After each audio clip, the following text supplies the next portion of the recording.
We got Phillies talk. We got Eagles talk. But we got to kick off with some Sixers talk today. Last night's Sixers game is going to encapsulate everything that could be wrong with this final home stretch of games for the Sixers. The flaws and failures of this team really showed last night. And that's not me overreacting or anything. We're going to talk Sixers, Eagles, Phillies today. Kylie Sullenberg from Bell Smashers Pod, Philadelphia Sports Network at 9 a.m.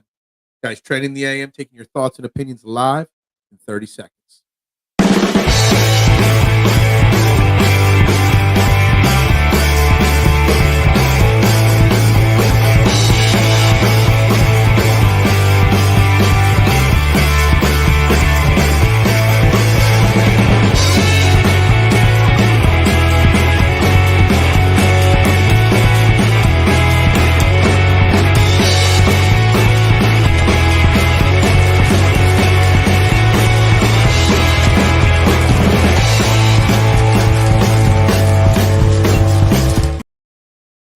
And a very good morning, everybody, and welcome to Trending in the AM right here on Philadelphia Sports Network. We're live, Facebook, YouTube, Twitter.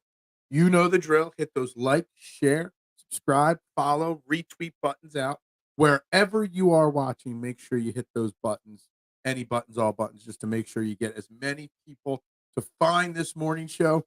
All week long, all we've done is hear people complain about the radio and the media in Philadelphia. So make sure you're telling everybody you see every day. Don't worry about those people. Don't listen to those people. Tune in right here, Trending in the AM, the number one morning show in Philadelphia. I'd greatly appreciate it. And I am your host, Phil Stiefel. You can find me on all social media platforms at Bearded Knowledge. If I'm on it, that's where you can find me. So make sure you check that out as well, guys. Good morning, Duck. How you doing? Welcome to the show. Welcome to the beginning part of the show today. And like I said in the cold open, we got lots to talk about today.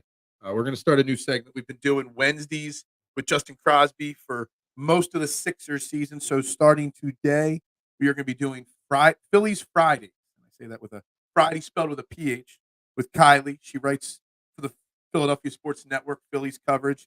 She hosts a great podcast, Bell Smashers Pod. She's going to be my Friday Phillies check-in person all baseball season long, all summer long. So she'll join us at 9 a.m. Obviously, there's all this media stuff circulating with A.J. Brown, the Eagles. Unfortunately, I want to get off of that, but it's not with a positive thing because we've got to talk Sixers a bit today. And I want to talk Sixers for sure. Good morning, Adam. How you doing this morning? Hope you are well. Kylie in the house. She can't wait for 9 a.m. She's got to check in. We will see you in just a little bit, Kylie. But Sixers, last night, come out of the All-Star break at home against the New York Knicks, and they drop a 16-point game, 110-96 to the New York Knickerbockers. And you're going to hear a lot of excuses on why the Sixers lost last night. You know, they were, a little cold from coming off the All-Star break. They're still not fully healthy. This, that, and the third. And I'm trying so hard to stay positive on this Sixers team. I really, truly am. I want to be positive on this Sixers team. But I hate to say that it's tough to be positive. So I watched last night's game, and while Tyrese Maxey had a great individual performance, there was so many holes on that team last night. And I know not having Joel Embiid is a big part of that. But you're trying to tread water. You're trying to survive. You're trying to dead man's float till Joel comes back. Well, you got to put out a better effort than what we saw last night.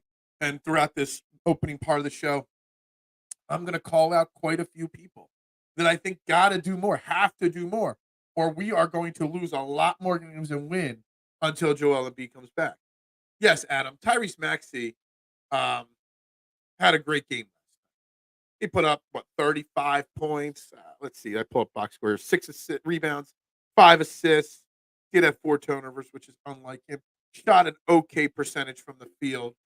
But he was the only one that really showed up with any intensity or intensity, integrity, intelligence, the 3 eyes. He's the only one that really showed up. And he was the only one that played in the All-Star. Didn't get the full week and change off. Let's be honest, the Sixers have one of these games every year. See, I hate that excuse. I hate that.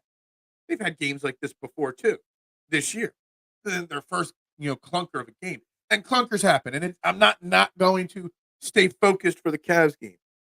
But if last night's game was more of what's to come versus just a clunker of a game, we got big issues. If last night was just a clunker of a game, we still have issues with this team. I mean, every team was coming out of the All-Star break. Every team was cold in the NBA. A lot of back-to-backs yesterday to today. I think every team played yesterday. What's up, Marshawn? We're going to crush the Sixers for the first half hour. I'm going to crush Daryl Morey for the first half hour. I'm going to crush several players for the first half hour of the show. And it starts with let's start with the players that disappointed.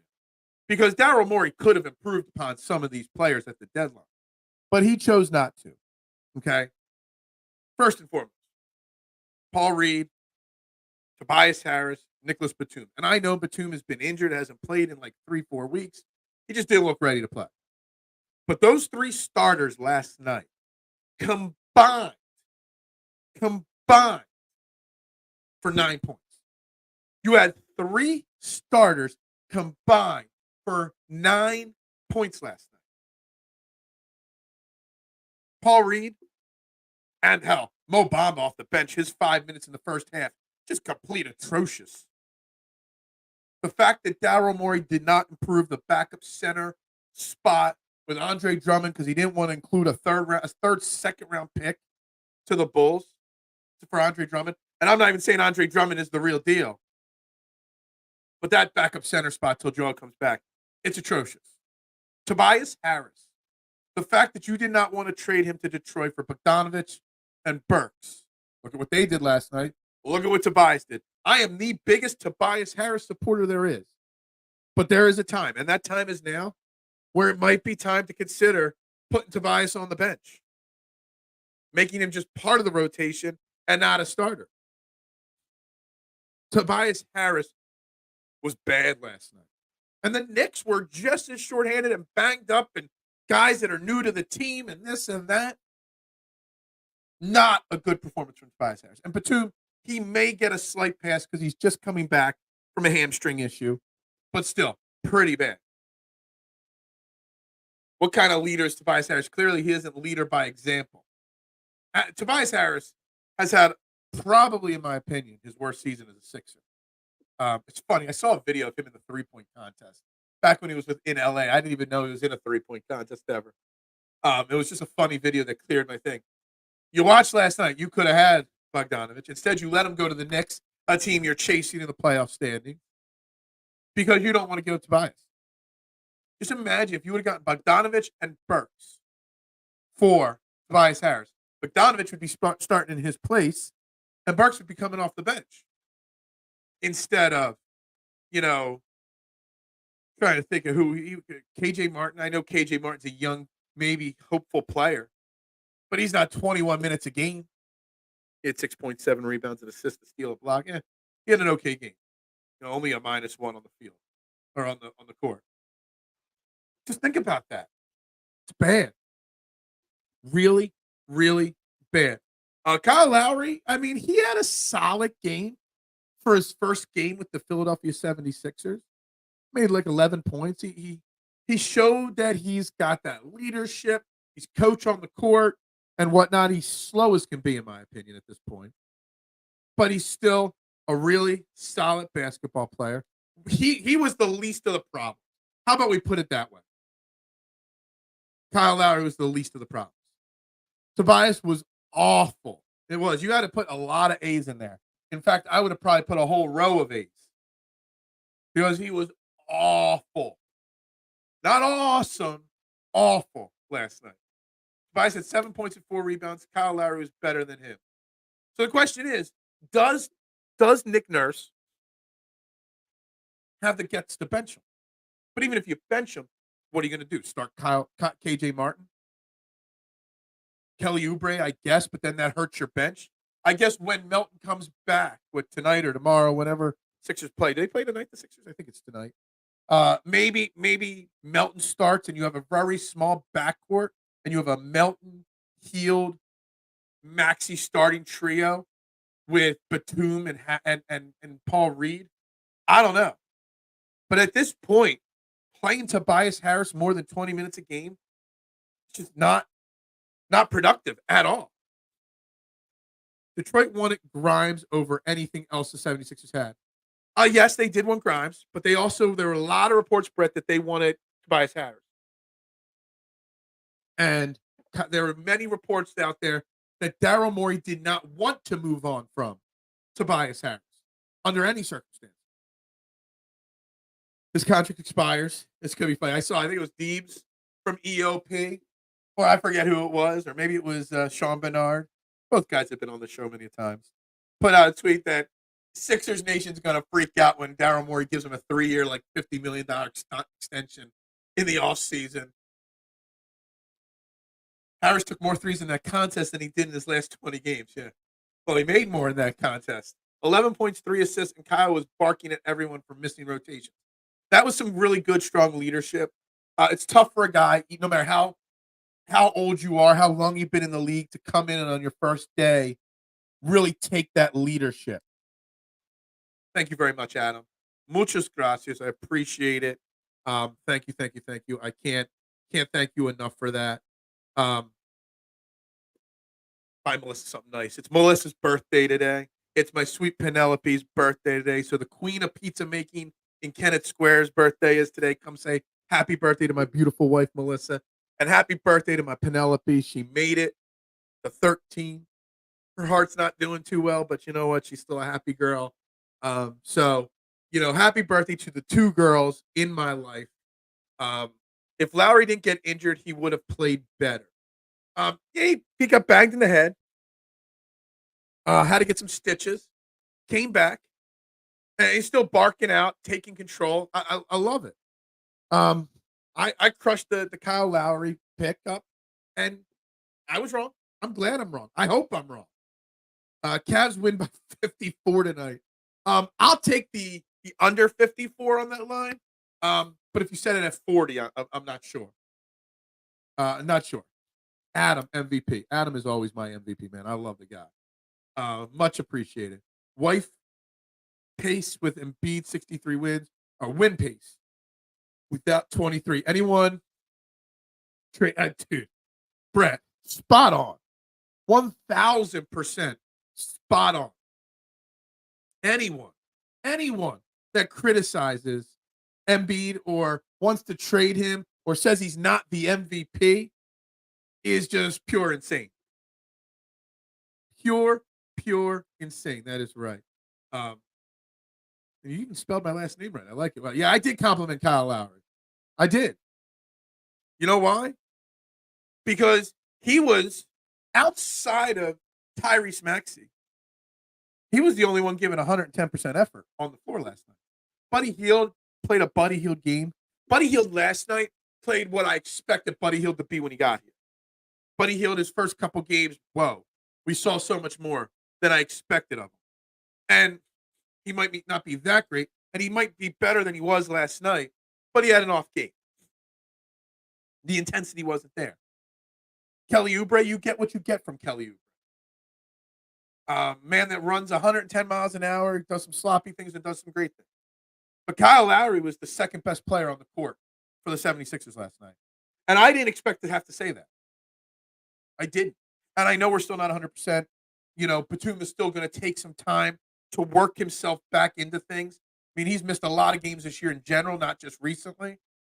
Melton will be back tonight, but, what do you really expect out of him other than you're going to have to protect him and whatnot? We've got a problem. And I suggest maybe benching Tobias Harris. Is it even a possible scenario? Not will he or could he, but should he? Because are you really going to start KJ Martin or DeAnthony Melton with Hield and Maxey?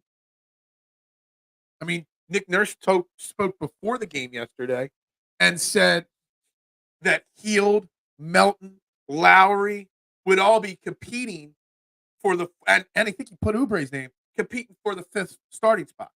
meaning basically that Harris, Batum are going to be starters no matter what, which isn't good.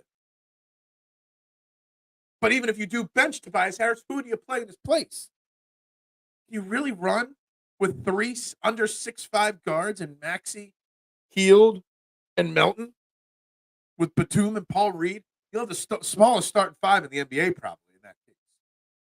But at least you'll be able to run. The one thing that really stuck out to me last night about Tobias Harris, and the thing that has always been an issue, but when he's scoring 17, 20 points a game, it's whatever, is just how unathletic he is in today's NBA.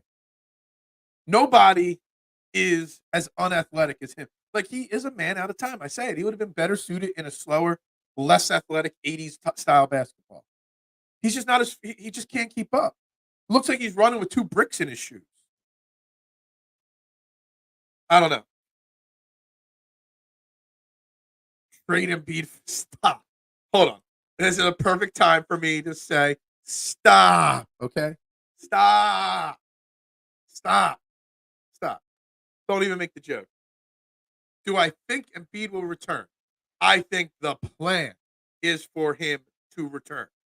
All right? Kyle Lowry doesn't come here without the understanding that the plan is for him to return. I don't think you trade for Buddy Hield unless the plan was for him to return, Adam. The problem is, if we play like last night for the next 2 weeks, why even bring him back? Why risk? And Brett, as the PT guy, can say, the first week after an injury like Embiid had, is it really worth risking pushing him into playoff basketball and that pressure it puts on body parts? Does that really make a difference? Or once he's cleared, it doesn't matter? I don't know. But if we fall to like the 8 or 9 seed over the next 2 weeks, you to even bring him back. I know. I've done things in the first less than 20 minutes that you never would think I would do on the show. I've complimented Lowry and I've criticized Tobias. I don't have the flu. I just am a constantly congested person. So that is what it is. But yes, last night was a frustrating watch of Sixers basketball. And everybody was coming off the All-Star break, so I don't want to hear that. The Knicks were shorthanded, so I don't want to hear that. They got injured players. They got new guys from the trade deadline that they're working in. Yeah, it is tonight. Wasn't sure if it was tonight or Saturday, but yeah, it's tonight. Nobody in the starting five outside of Maxey had a pulse. Yeah, no pulse. We've got a Tobias Harris starter problem, but we also have a center problem until Joel Embiid comes back. Paul Reed, again, I've said it 100 times, is the perfect backup to Joel Embiid. 10 minutes of high energy off the bench. Starter Paul Reed sucks. Mo Bamba, man, he played his jersey number last night in minutes at 5. He couldn't even, he was so bad in his first 5 minutes that he played last night, they couldn't put him back in the game. They had to go small ball when Paul Reed wasn't out there. Like, it was bad, Mo Bamba. They've got some issues where I'm not ready to jump off the ledge on them making the playoffs or anything like that. I'm not going to go crazy. But the Sixers, as is right now, healthy or not, have issues. And these issues come back to Daryl Morey.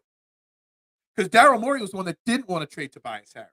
Daryl Morey wasn't the one that wanted to include an extra pick here or there to get a backup center. Daryl Morey is the guy, and he gets so laser focused.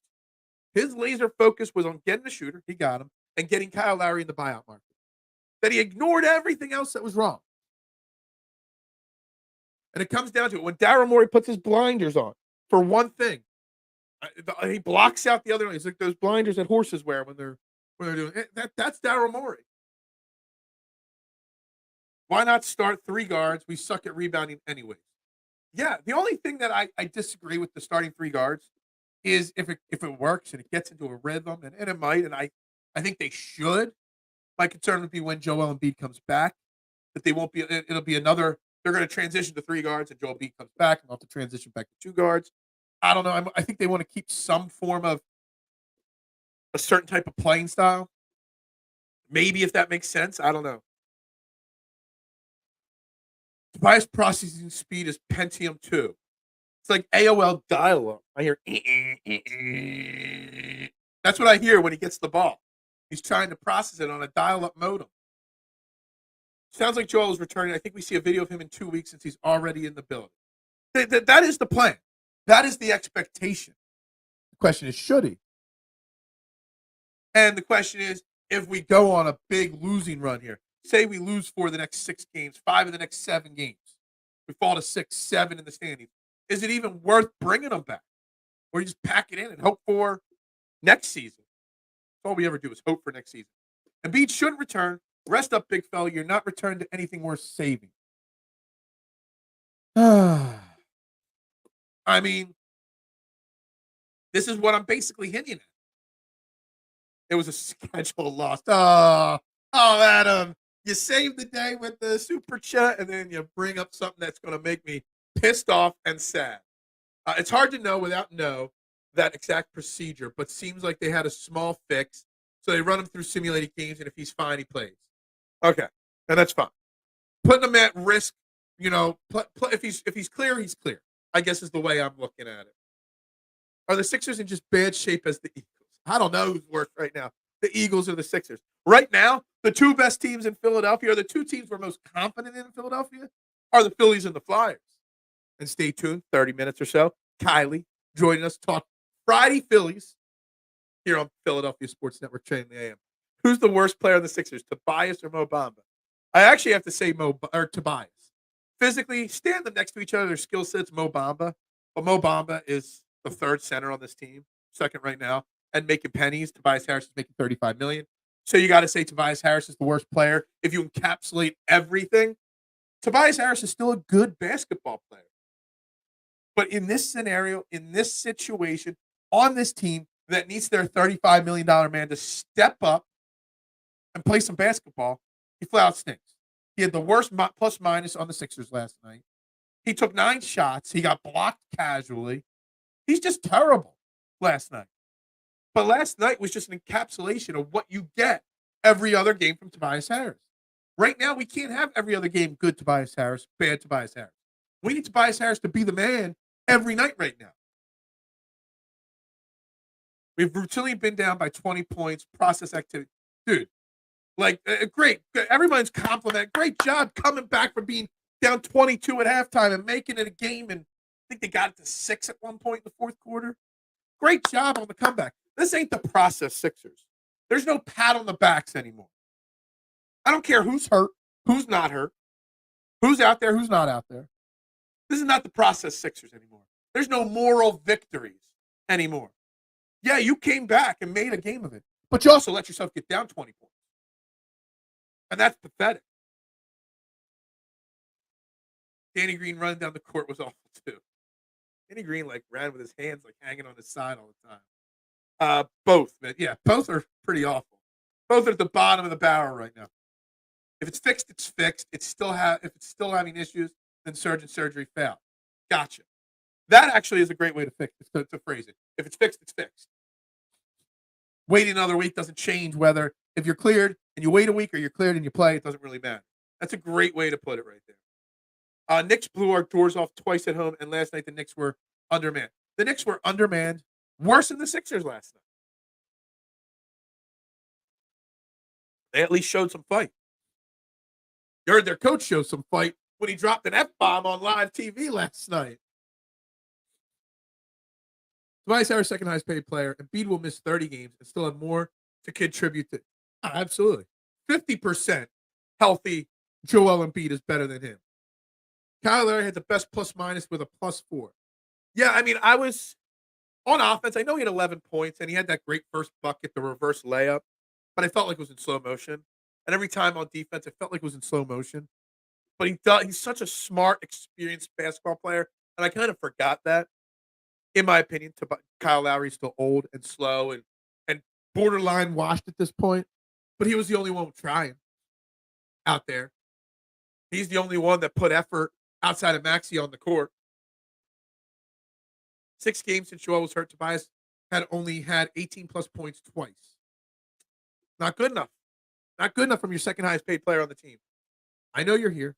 You're always there. You're always lurking in the background.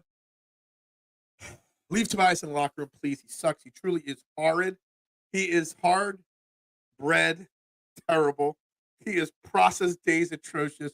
Who would you take right now, Marshawn? Would you rather Tobias Harris or Brandon Davies right now? Or Jonah Bolden right now? Let's pull out some bigger process power forward type players. Um, I mean, you got to consider. You've got to at least, if you're Nick Nurse, you have to make a really strong decision to sit him. You do. You gotta at least consider it heavily. And I know I'm pretty sure Nick Nurse will not consider it. I'm sure if the media asks him before the game today, "Are you considering it?" he would say no. And he would just be flat out no. I don't think it's on the table. You'll see his minutes dwindle. He only played 27, 28 minutes last night. You might see his starting minutes drop to 25, 22. But outside of that, Tobias Harris is going to keep starting. Build strength and endurance to decrease general stress on his knee. Yeah, okay. Campaign was the second leading scorer in the first half. Yeah, Campaign, I don't think would have even played in the first half if Kyle Lowry didn't get knocked on the noggin. At least that's what I think. At least that's my opinion. Jonah Bolden. Dude, for some reason, I thought Jonah Bolden had potential. Brandon Davies was hilarious. I just know Brandon Davies from his Jimmer Fredette BYU days. That was a fun team to watch, and back when I used to care about college football or college basketball. But Jonah Bolden, for some reason, I don't know what it was, but I thought that kid had potential. Then I actually saw him play in meaningful minutes. I'm like, yeah, nope. Guy sucks. Guy stinks.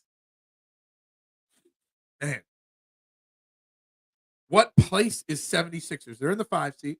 They could have tied for the 4 seat last night with a win, but they came out and stunk.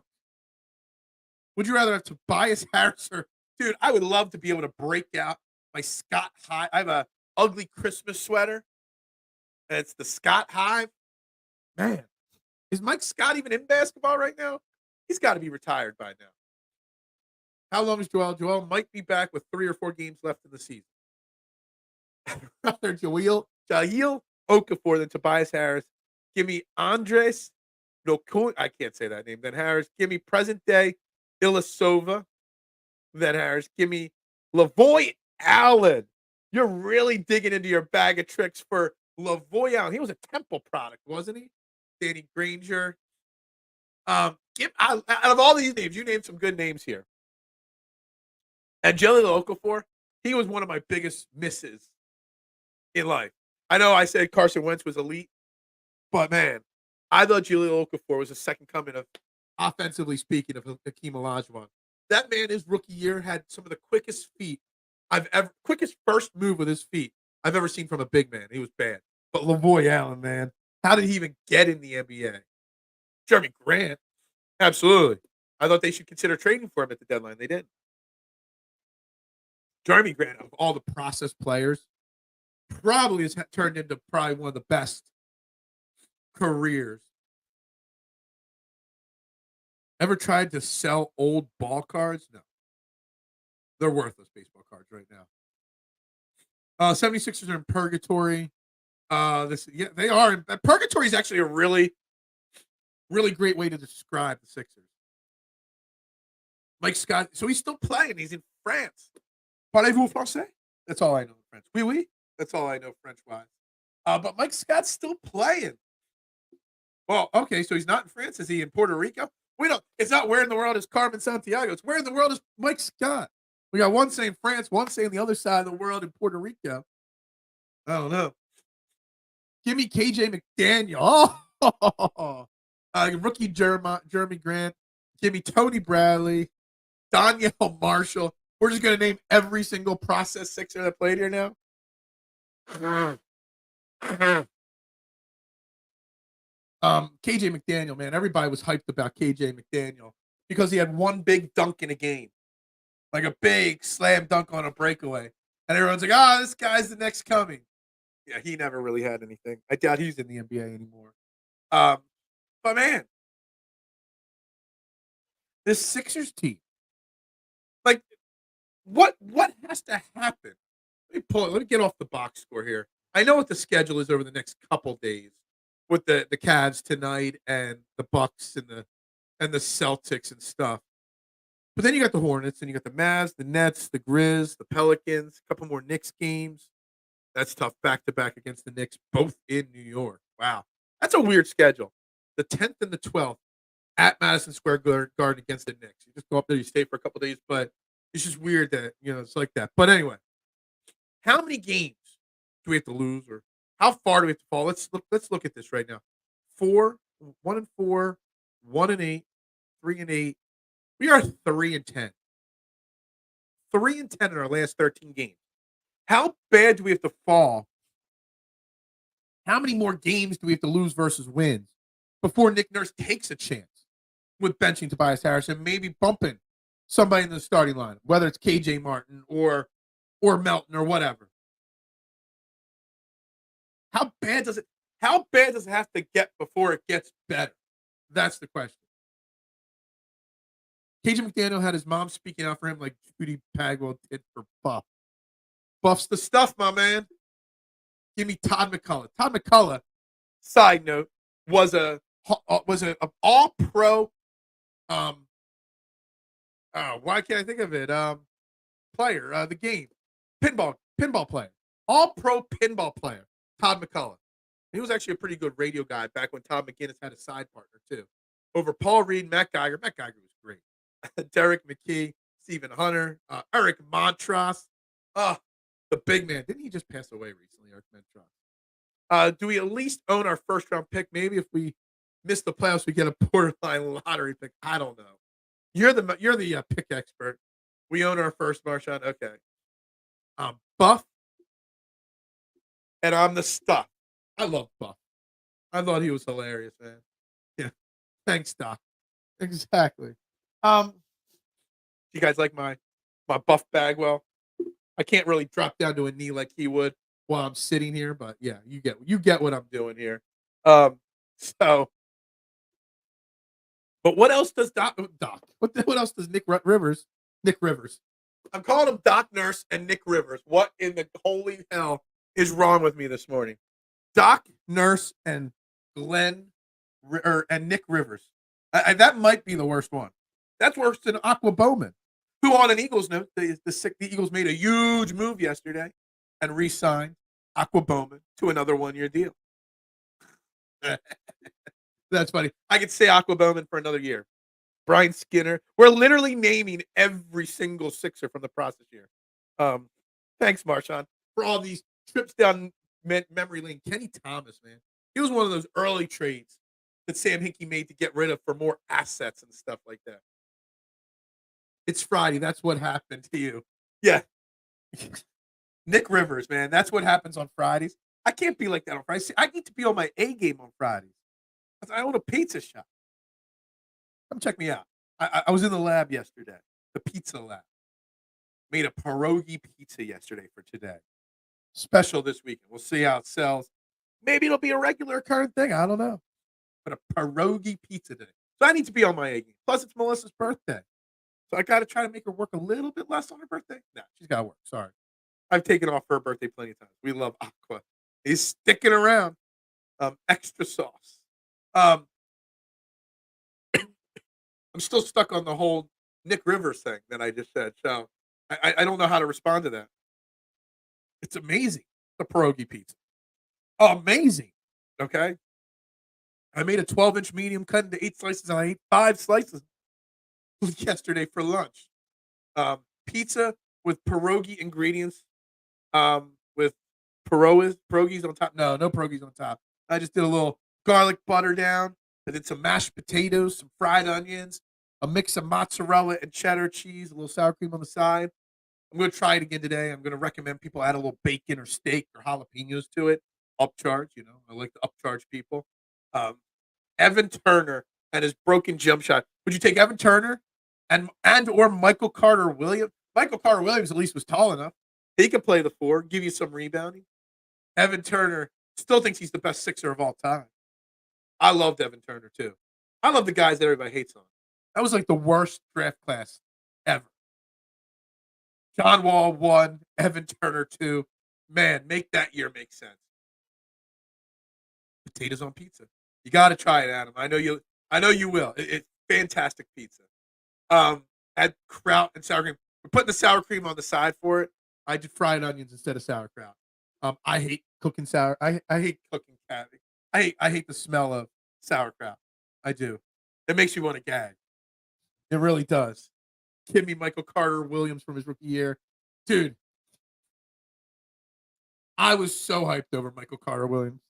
I thought Michael Carter Williams, man, he was I'm like, I kept saying when he was a rookie, I'm like, man, if this guy could get his shot a little bit better, this guy's going to take over the NBA because he was basically Ben Simmons before Ben Simmons, the bigger point guard that passes, rebounds. He had the potential to be a walking triple double.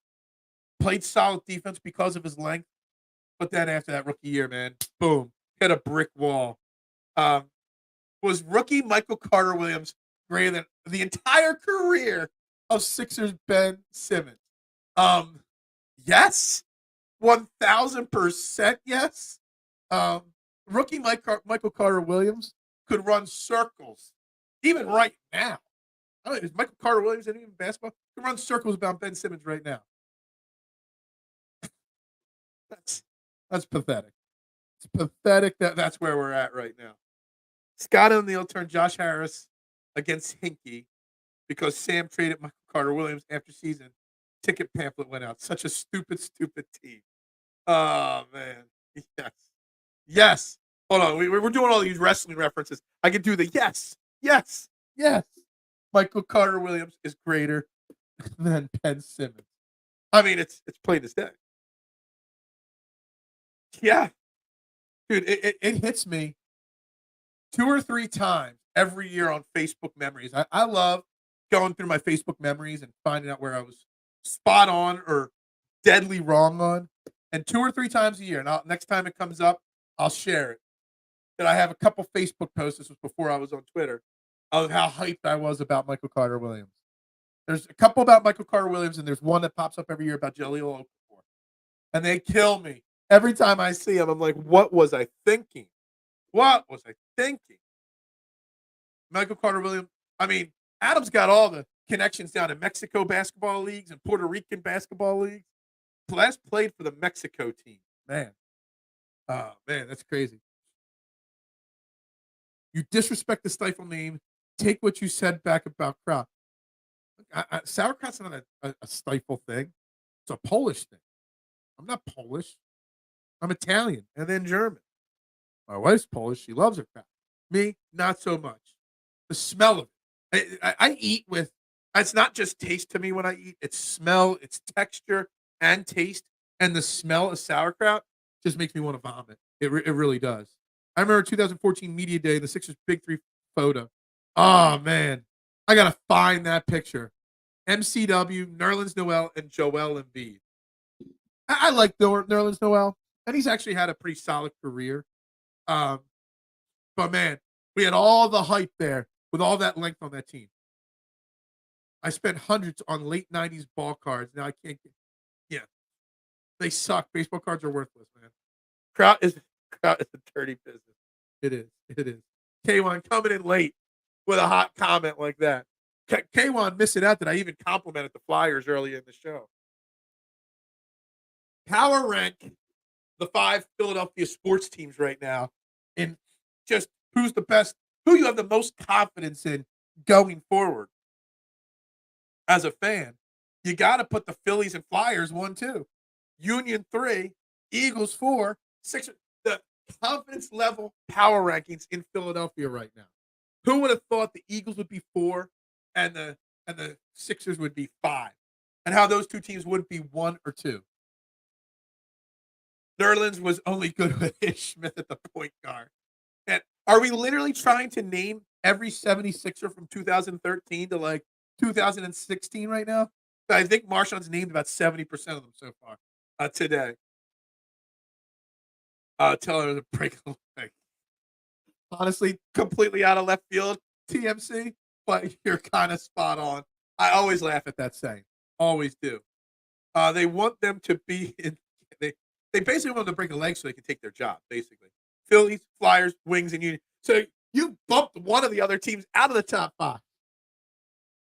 You bumped the Eagles or Sixers out of the top 5, Adam. Yeah, I mean, we could put the Water Dogs at least made the playoffs. Playoffs? We might have. They did. They lost the playoffs, but just typical Philly. Comedy gold. Comedy gold. That's right. Gave me Matt Harpering over Harris, 2004 Glenn Robinson over Harris, John Salmons over Harris. There's a name. There's a name. How about Byron Maxwell? He was a Sixer at once. Well, not Byron Maxwell. Who was Byron Maxwell was the Eagle. Who was the Maxwell? The Vern Maxwell. Give me him. Jason Capono, two-time three-point shooting contest champion in the NBA. For all the Sam Hinkie believers, I like to remind them that Giannis was drafted 15th in the MCW draft and Jokic was drafted in the second round in the NBA draft. Well, fine. I still take Joel Embiid. So Jokic. A lot of teams missed. See, the thing is, missed. Everyone's like, oh, well, this guy went. Well, 14 teams missed out on Giannis. It wasn't just the Bucks, okay? You could say that about the other 14 teams. The Jokic, you could say that Denver missed out on him in the first round. And yes, Jokic is a hair better than B, but I'm not worried about that. That I think is taking it too far. If you would have cut off right there after you said MCW draft, and that was the end of your statement, we would have been on the same page there. But then putting the Jokic, I just think that was a little overkill on it. Literally, I think K1 or Marshawn has literally on a side screen the entire list of Sixers players over a 3-year span, and he's just trying to find ways to get every name into a comment. What's up, Eric? Good morning. Salute. That's right. Pick up your shirts, guys. Core 12 shirts. I want to see pictures of people rocking Core 12 shirts at WrestleMania, at the bar. I want to see people rocking the Core 12 shirts everywhere. And you get them. Shirt Stipe is linked in the description of the show. You know, you can get. I got a long sleeve T-shirt on right now of the Trending in the AM. Stop and the OG Fairway to Heaven, guys. It's a great way to support me, and you get some clothes out of it. Sixers lucked out with Embiid. Let's be honest. We all wanted Wiggins. I did not want Andrew Wiggins. I liked Jabari Smith, and he went 2. I think Smith went 2 to the Bucks, right? It was Wiggins 1, Smith 2, and then Embiid 3. I think that was the order. I did like Jabari Smith, and he was actually a talented player. Couldn't stay healthy, but I also think he was kind of like Jahlil Okafor, where he was pretty one-dimensional, and I don't know if he would ever become a star. And he might be a little bit like Tobias Harris in the sense where if Jabari Smith played in the 80s or 90s, he would have been a more successful player if he had stayed healthy. That's just me. Smash that like button, please. We haven't done a reset yet today, and I don't know how many people have liked this video. But, man, I need you guys, man. I need you guys more than ever right now. The algorithm has taken a hit since the season for the Eagles has ended. We need more hits on that like button, that share button, that retweet button. Got to build that algorithm back up. This is from memory. Years of frustration, man. I mean, I could dig deep into my bag of tricks, too. You know, I could do James Anderson or Tony Roten. I like to throw out the Bolden and the Brandon Davies. They're my 2 favorite go-tos right there. Eric's my promoter right there, you know? He is. I knew Embiid was a monster after just one workout. I knew Embiid was it was, you know, someone like Joel, it was always from day one going to be about health. Even at Kansas, Joel Embiid had back issues. And he's had back and knee issues his entire career. And it is what it is. You know, we all make fun of how slow and methodical Jokic looks out there when he's running, but he also doesn't fall to the ground and risk his body as much. He's an elite player and he does great with what he's got. And I'm not bashing Jokic at all anymore. I give him his due. I'm giving him his flowers. But he protects his body a little bit more. K1, you are top-notch, bar none. Yeah, I don't know about that. Gerald Henderson, Javal McGee. He was. We need Guy Fieri to visit Fox's Pizza. Guy Fieri. I heard his restaurant sucked, but I hear he's a really great person to work for. I've heard good things about him. Yeah, he is my hype man, Eric. You're all my hype men. The core 12 are my hype. My hype 12. You guys don't get hyped. You stay hyped. But I need you guys more than ever right now. It's crazy how Joel was built like KG in college. Yeah, it was. No, I'll never be on Diners, Drive-In, Dives. So I do want to do a tour of Diners, Drive-Ins, and Dives restaurants. I want to do the Diners, the Triple D Route 66 tour. Just go down Route 66 and stock at all his places. I watched the Sixers game last night. Nick Nurse got out coached.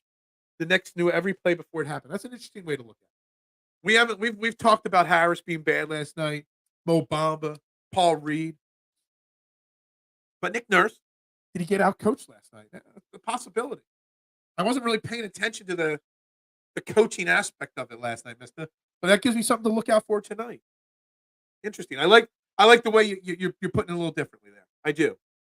I also will say, though, that ever since Nick Nurse called out Paul Reed and Mo Bamba and said they got to step up every night, not just once every third night, has made things even worse because they've gotten even worse since then.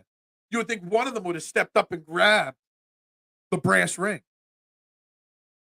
He called them out and said, I want one of you to grab that brass ring. And instead, they sat down instead of reaching. He said, I'm good. That's a problem, too. It is. Nick Nurse, we're not saying, I don't think Mista is saying that Nick Nurse is the problem. I really don't think so. But was he outcoached? Maybe. I mean, let's be honest. Tom Thibodeau is a really solid, really high-quality head coach in the NBA. In my opinion, the Knicks are not a talented team. I mean, they have talent, but they're not the most talented team. But they're well coached. Everyone gives 110%. Every next man up always works because of Thibodeau. I remember wanting Wiggins and Parker until I saw his post-up highlights workout. My jaw dropped. I was like, he could be like Hakeem. Never expected him to be the most dominant 76er ever. Yeah. I really thought Jabari Parker had a lot of talent. Then I saw him in the NBA and realized he just wasn't a fit. Andrew Wiggins, I just thought I knew he was going to be the first pick in that draft, but I knew his ceiling wasn't as high as people thought it was. Where he is now in the NBA, a third or fourth option on a team, a great bench option if he happens to go to a certain type of team. That's the best you're going to get on. You're going to get scoring. You're not going to get much defense. He's very one-dimensional, and I knew that right from the get-go on Andrew Wiggins. Mo Bamba ain't grabbing no rings. Mo Bamba can reach the rings without jumping. And he still don't want to grab them. Like, I don't get it. I don't get it. Like, something off there. Give me Bill O'Brien, Eddie Jordan. Again, just listing all the names. We're just going to keep listing all the names. You know, we could go back into the 90s. I'll take Jeff Hornacek over Tobias Harris. Give me Jeff Malone over Tobias Harris right now. And yes, this is the first time. It's the first time probably ever in the near 2.5, 3 years of hosting Trending in the AM, November 2021, when it started. 2.5 years. This is the first time I've ever criticized fully Tobias Harris. Hey, there's a first for everybody. It is. Going through the Encyclopedia Britannica of misery here. Britannica? Was that what it was? I just rolled off the tongue, and I think I was wrong on that there. I might have the wrong name there. What was the encyclopedias called? They used to sell them on the 900 numbers on TV at 2 a.m. in the morning. You know, sign up, you get a new book every month or whatever until you get the full encyclopedia. I don't know. Man. Look, we're going to do a little soft reset here, a little premature, because Kylie will be joining us in about 10 minutes. We're going to transition to some Phillies talk here, as we do Wednesdays with Justin Crosby. And now we got Phillies Fridays with Kylie at 9 a.m. So you're watching Trending in the AM right here on Philadelphia Sports Network. Make sure you hit that like button, that share button, that retweet button, that subscribe button. Do it all. Do it all, guys. I greatly appreciate it. I am Phil Stiefel. Dr. J had the Boston Striker. Joel has Crumble Assassin. Life ain't fair. I mean, Marshawn, this is your best comment of the day so far. And you've had some good ones. Encyclopedia Philadelphica. I don't even know what that means. Travis, what's up, my man? The offseason, I mean, you blink and you go from the Super Bowl right into the offseason, my man. It just never, never, never, never, never ends. And we've talked a lot of Eagles this week. We're kind of dabbling with a little touch here or there today, but I'm trying to give the Sixers their due and crush them. I want to give the Phillies Saturday. I'm hyped. First televised spring training game on TV. It'll be on it. You want to try the pierogi pizza, anybody? Come to Fox's Pizza in Kennett Square on Saturday while the Phillies game is on. I'll have the Phillies game on the big TV. We can eat some pizza. We can talk Phillies, Sixers, Eagles, whatever. Comes across the bottom of the screen, the address and stuff. I must have called different 900 numbers. I do not want to know what 900 number Big Al. Anybody with the nickname Big Al is calling some weird 900 numbers. Probably still to this day. Sorry. You can get that stuff for free now online. Just letting you know, Big Al. Just letting you know.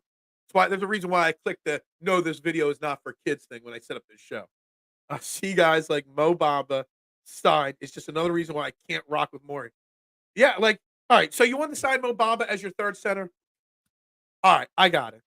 But you can't rock with Maury when Embiid's missing all this time, and you're not going to go out there and get a better option. I will stand by it forever. Paul Reed is a perfect backup center and 1-2 punch with Joel Embiid. He cannot be the starter. You needed to sign somebody else or trade for somebody else that could start to keep Paul Reed on the bench. You just do. We need some mock drafts. We're going to get some mock drafts on here. I do like 1, maybe 2 mock drafts. I'll try to bring in 1 or 2 mock draft experts. Shane Haff will be back on before the draft. I'm going to try to get Deebs on here when the next time he doesn't have work in the morning. We'll see who's covering the mock draft for PSN. We'll get some mock draft stuff in here. The only thing fueling my happiness right now is the Niners lost the Super Bowl. Bring back that Niner fan. Gammon was a good guy, man. Gammon Brown. I can't crush him. Can't do that. We could have easily acquired half of Villanova guys that are on the Knicks roster. The DiVincenzo's, Harts. Dude, Josh Hart, I love watching the Knicks play this year for one reason only. I've always been a big Josh Hart fan not just at Nova, but in the NBA. Josh Hart is the perfect NBA teammate. When you need him to score, he can drop you 20 points. When you need him to be a role player, he can get you 5 rebounds, 5 assists, 5 steals, and 5 points. When you need him to come off the bench, sure. When you need him to fill in and start, sure. He is perfect role player on a team. Love his game. Love what he brings. You get to bet. You bet baseball? Bet golf, man. No, my golf picks this week. EVR 40-1. Eric Van Ruin in the lead. Steven Yeager in contention. Man, I had some really solid golf bets this week. That's what you should be betting. Paul Reed is a 4, not a true 5. He's not a 4, though. In today's 4, you got to be able to shoot. Paul Reed's shot is not that good. People think he can shoot. He can't. But Nova guys are really good off the bench players, but most are not starters. Josh Hart can be a starter when called upon. Josh Hart is the perfect type of he's the type of guy every team needs. Who's this Sixers Josh Hart?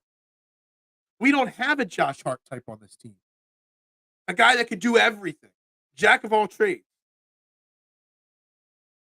We don't got that guy. Every quality playoff team that's got a legit chance has a Josh Hart type that comes off the bench and starts when needed.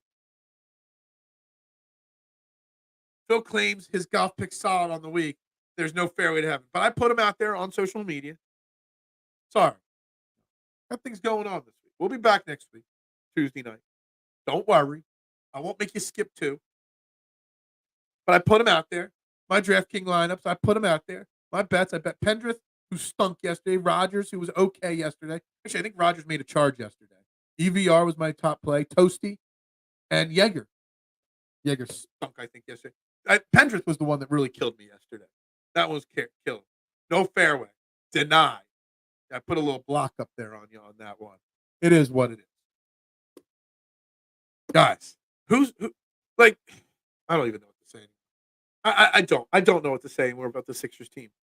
Like, I really went into yesterday's game and was thinking positively all day yesterday. And then I watched that game and I'm just like, it just zapped so much of my positive feelings out of me. It just zapped me. It just drained me. And I don't know how to feel. I'm trying. I'm trying going tonight against the Cavs, going up against the Bucks and the Celtics in the coming days.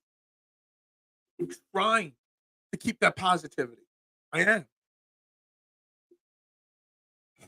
But it's hard.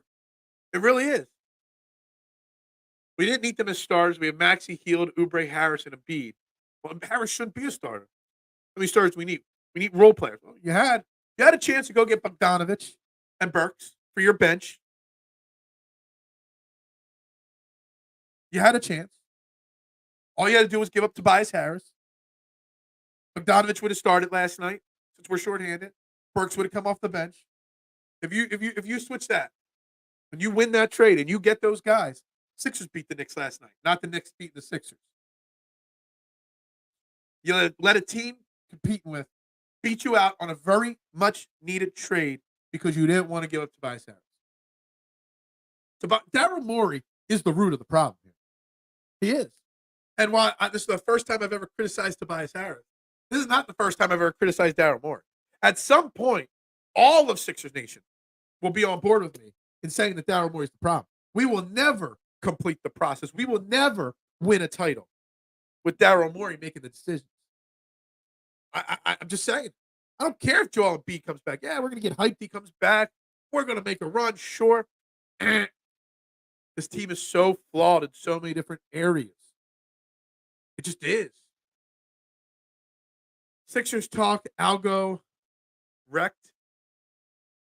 Flyers talk wrecks the algo normally.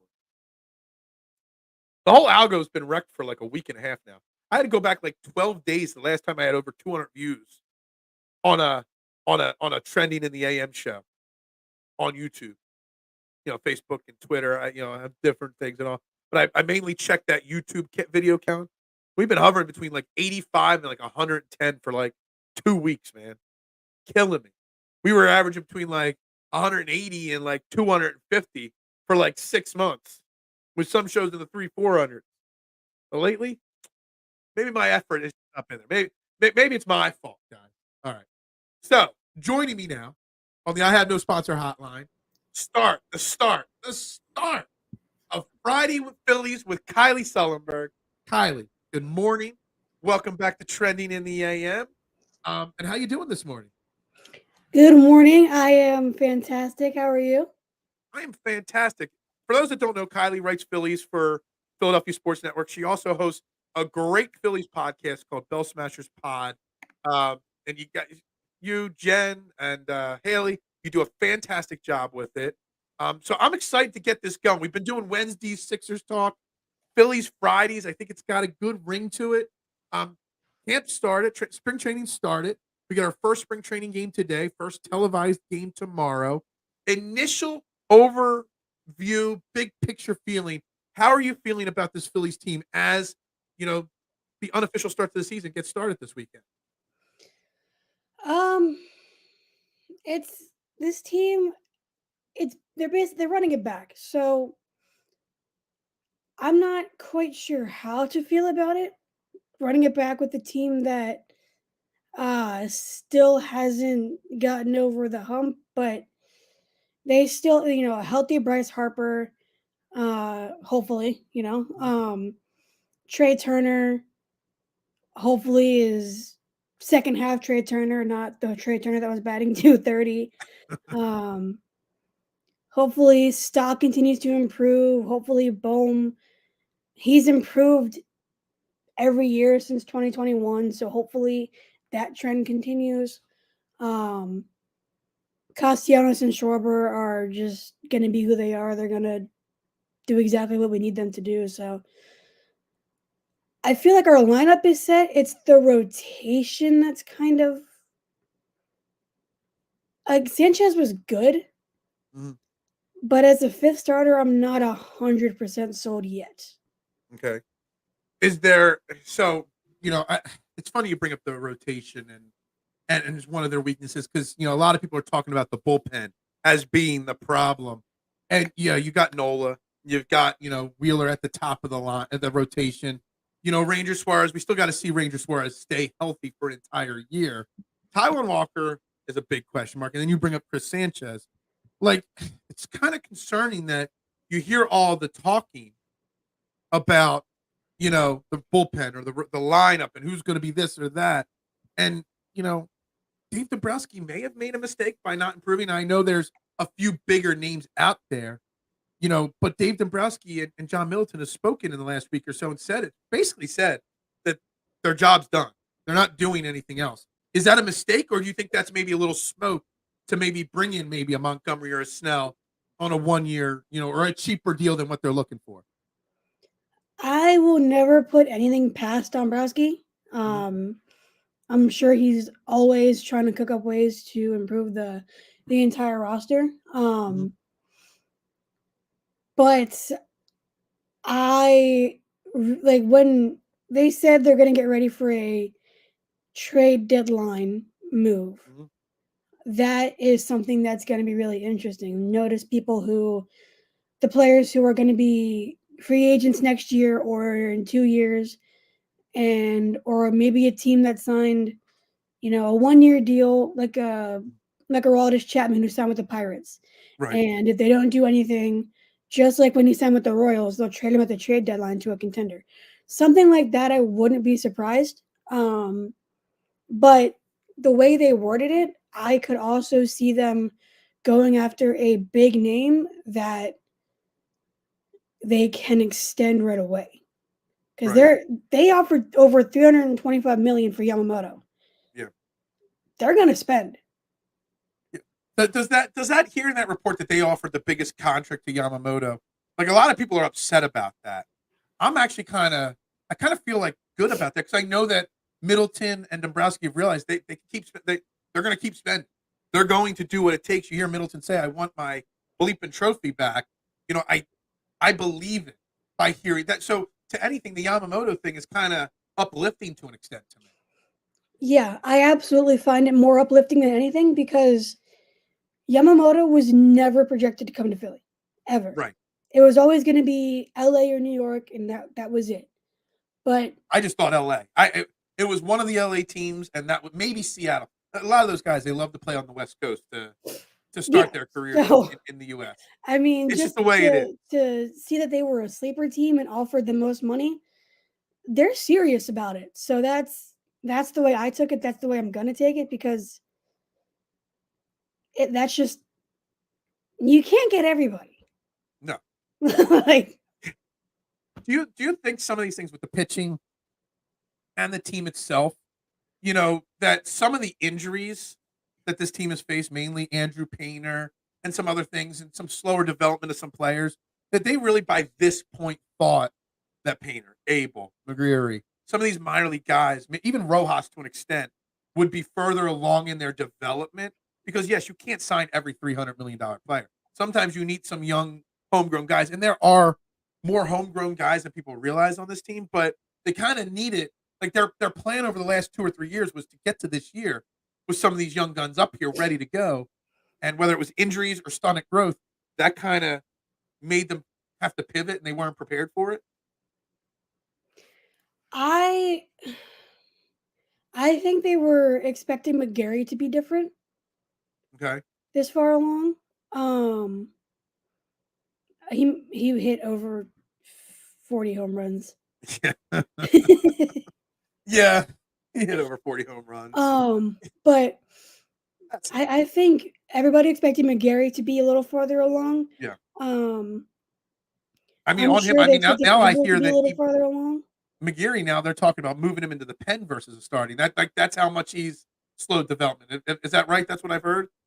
I think they should put him in the bullpen. Okay. Because not everybody can be a starter. Not everybody, can do the full 9 innings. It's like a Spencer Howard thing.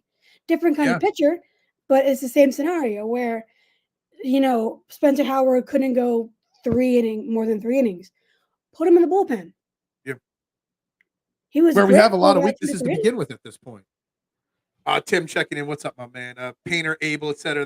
They're here to prolong the length of success. Yes. Yep. But I think that they were supposed to be here now. At least Painter was supposed to be here by now. Painter was supposed to be here last year. Yeah, exactly. At some middle of last, I was projected. I remember doing a kickoff show. I was going through some old notes, and I had Painter starting and being in the rotation before July 1st last year. That was my prediction, and obviously that didn't happen, and that changed things. Does Abel have a legit chance to maybe beat out a Chris Sanchez to make the because Chris Sanchez could hypothetically be that long reliever as well. He's done that before, and Chris Sanchez isn't anything overly special. Does Abel have any inkling of a chance of making this roster in camp? Right out from camp, I'm not sure. I can definitely see him being a midseason call-up if he continues to go well. I'd like to see him pitch a little more in AAA. It was nice to see Abel get out of the trouble that he got himself into when I was there for his debut. But I would like to see him get some more dirt under his feet in AAA before they call him up. Okay. One of the big things that's been not a controversy, well, controversy depending on which outlet you talk to and listen to. Something that's been a hot topic to discuss lately is the rumors that Bryce Harper wants an extension. And yes, he's got 8 years left on his 13-year, $300+ million contract. But Bryce Harper, bringing up Kyle Schwarber in the top 100. Bryce Harper is the 11th ranked player based off of that list in baseball. He's also the 23rd highest paid based off of annual salary. Something doesn't match there.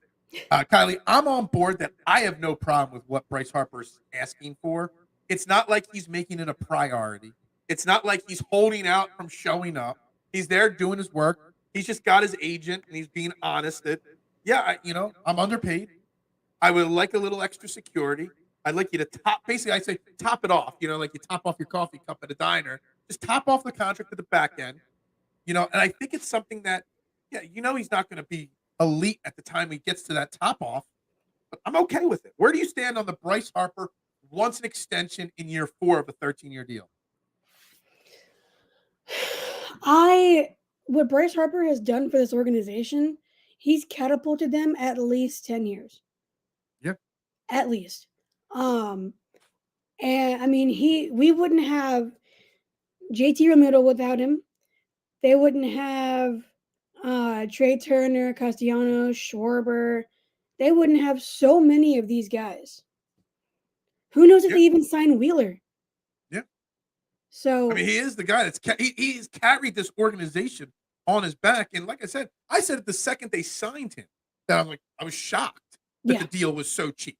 Like I couldn't believe it. And Tim saying that it's Scott Boras that's doing this. I mean, yeah, agents want to get paid too. You got to capitalize while you can. I think it's mostly Boras trying to stir up some stuff because all Bryce Harper said was he wants to play here until his 40s. And so I feel like everybody kind of took it and ran with it a little bit, which was Boras's plan because it's Scott Boras. I don't think a deal will get done relatively soon. He's still got a long time on that contract, so I think they're going to get it done when the time is right. And Bryce Harper is not going to sacrifice winning for an extra couple dollars. Right. Yeah, I mean, it's not like like I said, and I've been saying this to everybody. It's not like he's holding out. He's there. He's putting in the work. He was there early. He's doing everything you would expect from your superstar. It's a total different scenario than like when a football player holds out before training camp. Oh, yeah. You know what I mean? It's a totally different scenario. And I think people are overreacting to it a little bit. And yeah, Scott Boras might be a big part of that as well. And look, I don't blame Scott Boras for wanting to get paid either. You got a meal ticket. Everybody wants to get paid. And if you get paid, good for you. I'm going to give you a round of applause, I have no problem with any athlete ever wanting more money. You know what I mean? Right. Because, you got to get paid when you can get paid. Who knows? Bryce Harper just went through a devastating injury, had to change positions, had to do all this stuff. He's got to think big picture. What if something happens again? You know what I mean? Get the money you can, when you can, and go from there. But it's not like he's doing it in a TO type way. I mean, you're a young girl, you know. TO. It's not like he's doing sit-ups in I his remember driveway. TO. Like, what? I remember TO. Well, I know you remember, but you're probably a little baby back then. You know what I mean? You know, I was already graduated from college and into my career at that point. You know what I mean? So there's a difference in age gap here. But yeah, I mean, it's not like it's a TO scenario. You know what I mean? So, I think people need to just get over the Harper situation, in my opinion. Yeah, I think the Phillies are going to pay him. Like it's going to happen. I like this comment from Tim right here. Maybe there was a handshake agreement that this was part of the plan all along. Yeah, so I feel like Bryce Harper took a cheap deal. Cheap. Cheap. Knowing he would outperform it. I mean, the dude has an MVP, a couple Silver Sluggers, All-Star, NLCS MVP. List goes on with this guy. He's already a Hall of Fame baseball player. If his career ended today, you already put him in the Hall of Fame.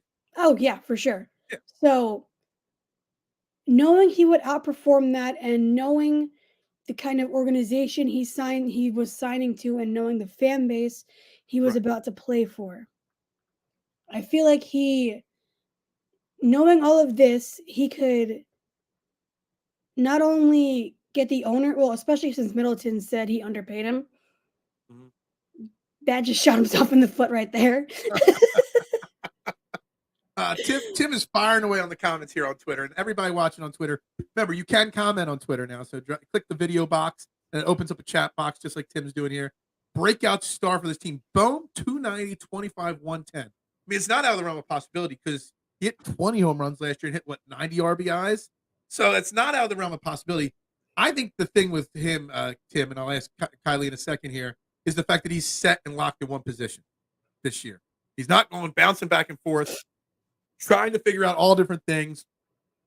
He's set. He's locked. He knows his position is solidified on this team. I think that's a big deal for Alec Bohm. Yeah, I think with the consistency now, and I mean, we all know Bohm's a mental guy.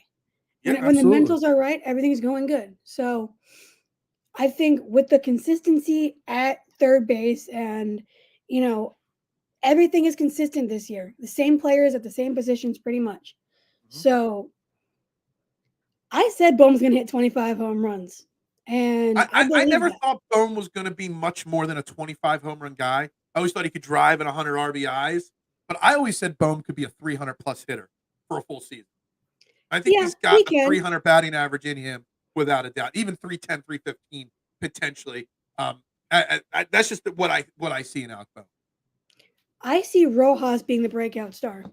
Okay. I see, because I believe in Bohm. He's going to improve again. So maybe what he does will surprise more people than I expect. But Rojas, I mean, his defense is irreplaceable. Absolutely. I mean, you saw in the NLDS where he caught Acuna's should be double, bases clear and double.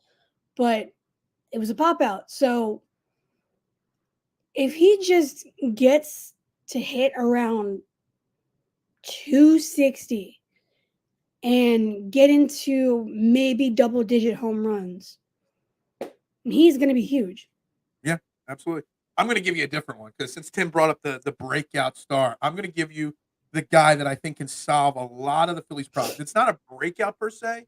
I would say more it's like a re-breakout because in 2022, he was one of the most underappreciated guys on the 2022 run, and that's Sirianni Dominguez. And I think Sirianni Dominguez re-breaking out, I guess is the way to say it, because, he was hurt. He was tired from the 2022 playoff season. He just wasn't right all of last year. Yeah. And I think if Sirianni Dominguez can return to 2022 Sirianni Dominguez, I think we don't need to go out and find another closer. No. I thought he could be the closer of the future on this team in 2022.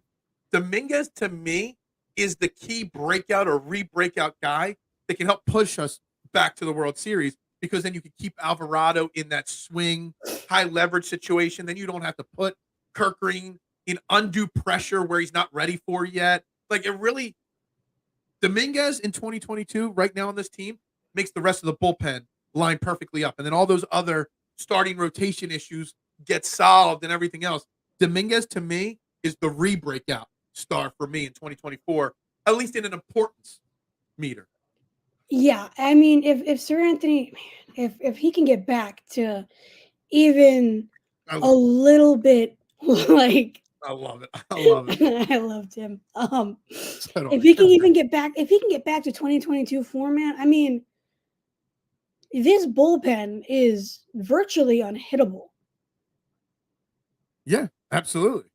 Phillies finally farm system is producing. Yeah, people. I saw somebody arguing that we haven't produced anybody on our farm system in so long, and I was like, "What are you talking about? Stop!" Boom. And I was just going down the list of guys that were homegrown on the Phillies. There's a lot more homegrown guys on the Phillies than people realize. But yeah, Sir Anthony Dominguez, because I don't love Alvarado as a closer. I get too many flashbacks of Mitch Williams and stuff like that with Alvarado and his personality and the way he does things.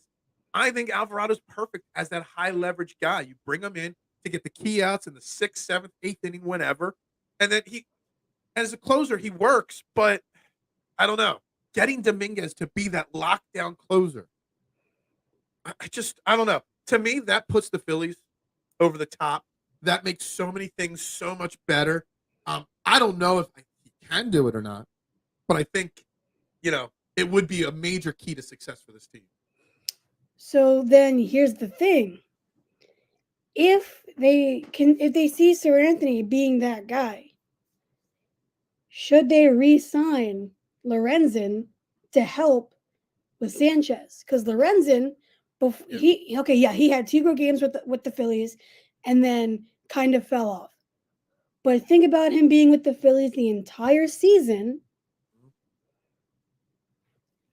I think it's a great idea.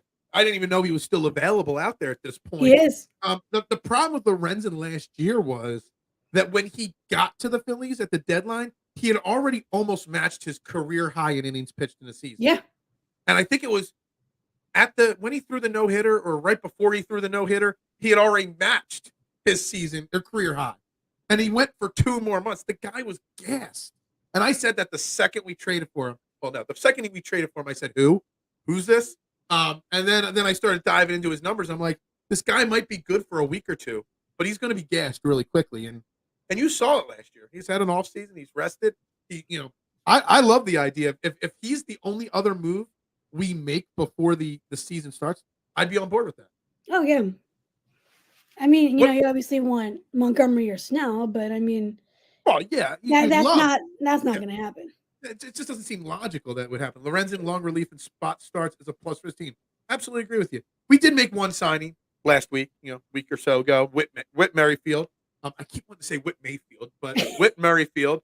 And I think it was such an underappreciated signing for bringing in a guy with his versatility for our bench / as an alternate starter at 5 different positions. Were you happy with that Whit Mayfield 1-year deal? I think it's a lot of money, but it's baseball. Who really cares about money like that? Exactly. I don't ever care about money in baseball. Right. And any sport, I don't care. It ain't my money. Exactly. So I don't really care about it like that. But when he was interviewed, I forget who interviewed him a couple of days ago when he got here, but he was like, I'm a 3-time All-Star. I did this, I did this, I did this. I want to win. The way he went about talking about it was everything I wanted to hear from him. Absolutely. He's going to be so good for that locker room. All right, so we got Kylee Sullenberg here, Bell Smashers Pod and Philadelphia Sports Network. She's going to be doing Phillies Phridays here on the show every single week around 9 a.m. What do you got going on at Bell Smashers? I know your new season just started. About a week or 2 ago of the show. You guys do great work, and you've had some great guests and lots of great success so far. What's on tap this year with Bell Smashers Pod? So I will be heading down to Clearwater 2 weeks from tomorrow. So we got stuff going on there. Second year going, so I'm really excited to do more things. And there may be some stuff in the works for that I probably can't say right now. So, we'll see There's what goes secrets. on there. There's secrets coming on. You Uh, just got to follow Kylie at BSP_Sully right there. It's right there on the screen under her name. Make sure you give her a follow. That's awesome, though. I love the work you guys do, and you, Jen, and and yeah, you guys do a great work. You do, and I love watching Thank it. you. And you guys have gotten so it's so hard to get popular quickly in this field, and you guys have shot up the charts so quickly in 1 year, and I love to see it. You guys are awesome. Um, I'm going to ask you this every single week till the season starts. Right now, week 1 of camp. What's your are you yes the Phillies can get back to the World Series or no as they stand right now? And then next week I'm going to ask you if that opinion's changed. And then the next week I'm going to ask you if it's changed again. Right now, what you've seen and heard from 1 week of practice, are they making it back to the World Series?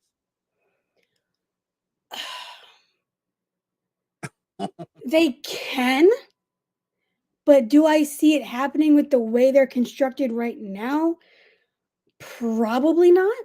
Oh, break my heart. It's the I first day of know, I camp. know, but First week. We're supposed to be positive week 1. I know. I wanna be positive, but I also have to be realistic. And Okay. All right. I mean, we saw what happened last year, what went wrong, and it depends on, like you said, Sir Anthony. I want to see them if they can get one more pitching piece. Yeah. I One more want pitch. to. There's something I want to see from them that I just can't quite put my finger on it yet. That I want to see from them, and if they do it, I mean they're postseason performers anyway. So I mean Yeah. They just they got to could get there. they could hit 5 home runs all year and then hit 1,000 in the postseason. So we'll see. All right. We got Fridays with Kylie here every single week now on the I Have No Sponsor hotline. Thank you very much, Kylie. Have a great weekend, and we'll see you next week. Thank you for having me. I'll see you next week. All right. Thanks, Kylie. That was Kylie right there on the I Have No Sponsor hotline. Make sure you check her out, Bell Smashers Pod. Great stuff she does. And she writes great articles. She's been doing a great series all off season for Philadelphia Sports Network, covering all the different free agent targets and stuff like that for this team. You know what time it is, boys. I think she's ready for the Godfather. Oh, I didn't get to the Godfather. Nobody reminded me about the Godfather question because I don't care about the Godfather question. No, I know. I'm a slacker. The money isn't what it seems. The banks take 90% of your money. Yeah, exactly. I don't worry about money. Money in sports doesn't mean a thing to me. It just doesn't. I meant to ask her too because I had Phillies 1 in the confidence power rankings in Philadelphia sports right now. But yeah, we'll save that for next week, I guess. The confidence meter. We got to the final 5 minutes here, and I'll wrap up the Phillies conversation with a little bow here.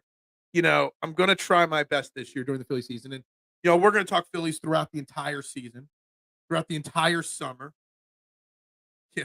Phillies 1, Flyers 2, Union 3, Eagles 4, Sixers 5. That's right now the power rankings, Kylie. That's where I'm at. I am going to try my best this year to not massively overreact every single bad game in April, every single bad moment. I'm going to try my best to try and keep a level head throughout the season. I'm going to try. I don't know how that promise is going to work and how long I could keep that attitude, but I'm going to try.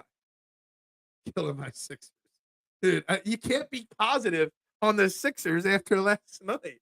Last night was a disaster, Tim. You missed the first hour of the show where I just crushed the Sixers daily, or for an hour. Opportunities were missed. Yeah, I'm sorry. Put the Eagles last. Yeah, you might have an argument to go Sixers 4, Eagles 5. I even tried to put the Wooder Dogs in the top 5 ahead of the Eagles and the Sixers. Not overreact. You call yourself. I know exactly. I mean, I say I'm not going to overreact.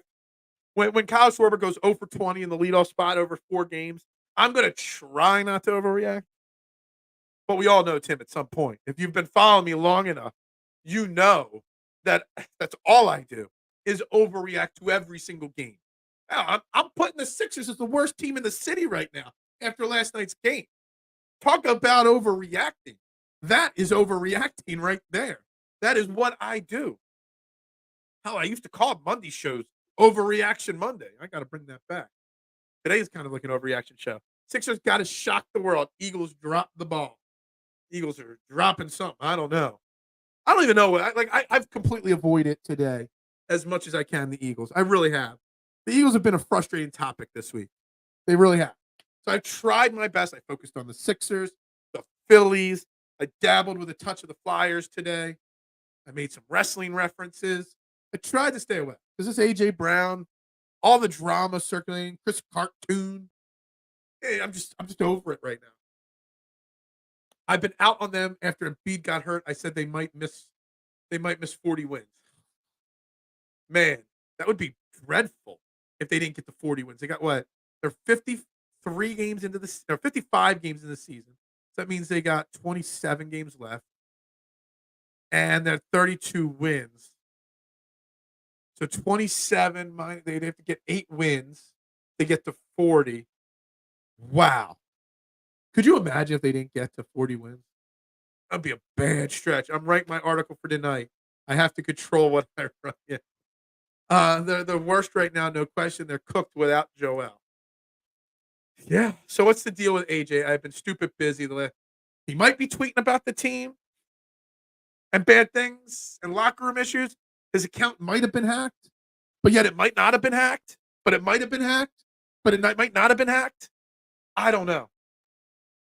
I don't know what to believe in the AJ Brown situation. I don't. And it's just driving me nuts. Like, it makes my head hurt thinking about all this drama. We have an elite, talented team. Yet we're dealing with high school drama in the Eagles right now. And nothing annoys me more than high school drama. It really does. Yeah. It's valid, Tim. It's valid. It's a valid worry, valid concern. They have a tough schedule. They had a tough schedule right out of the break here tonight against the Cavs and the Bucks and the Celtics. Man, what's South Philly going to be like when Doc Rivers, who can't win a game, and Pat Beverly, who panders like no one else, shows up to Philly and whoops up on the Sixers this weekend? What's everyone's going to be feeling about this Sixers team when that happens? I bet you on Monday people are calling for Nick Nurse to be fired when that happens. When he gets outcoached by Doc Rivers on Sunday. I can say it. I don't know, guys. Once again, we're going to start the wrap-up process of this show here. But I do want to say one more time, happy birthday to my wonderful wife, Melissa. I hope you enjoy your day working because we got to work. Sorry. And happy birthday to my sweet Penelope, my little girl. She's 13.